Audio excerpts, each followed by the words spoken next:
اس کا عیش و عشرت آہستہ آہستہ اس سے دور ہوتا جا رہا تھا، اور شاید اسے اندازہ ہونے لگا تھا کہ اب میرا کیا ہوگا، میرا کون ہے اور میرا خیال کون رکھے گا۔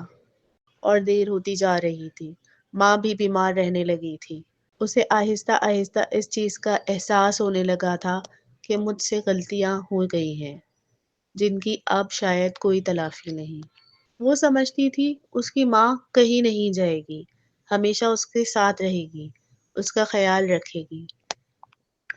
پر ایسا نہ ہوا، ماں دن بدن بیمار ہوتی جا رہی تھی اور اسے یہ چیز بہت ڈرا رہی تھی۔ پھر ایک دن ایسا ہوا کہ اس کی ماں کی طبیعت بہت خراب رہنے لگی اور وہ بھی نہ رہی، اور اسے اب احساس ہو چکا تھا کہ اس کا اس دنیا میں اب کوئی نہیں ہے۔ اب اسے اپنا سارا وقت یاد آ رہا تھا، اپنا بچپن، اپنا گزرا ہوا سارا وقت۔ پر اب کچھ نہ ہو سکتا تھا، جو غلطیاں وہ کر چکی تھی اب اس کا کوئی کفارہ نہیں تھا۔ وہ بہت بیمار رہنے لگی تھی۔ آہستہ آہستہ اکیلے رہتے رہتے وہ ذہنی مریض ہو گئی تھی۔ خود سے ہی باتیں کرتی، خود ہی ہنستی، خود ہی روتی، خود ہی پریشان ہوتی۔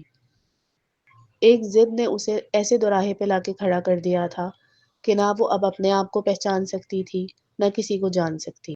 تو یہ کہانی ہمیں یہ سبق دیتی ہے کہ ہمیشہ ہمیں دوسروں کی بات سننی اور سمجھنی چاہیے۔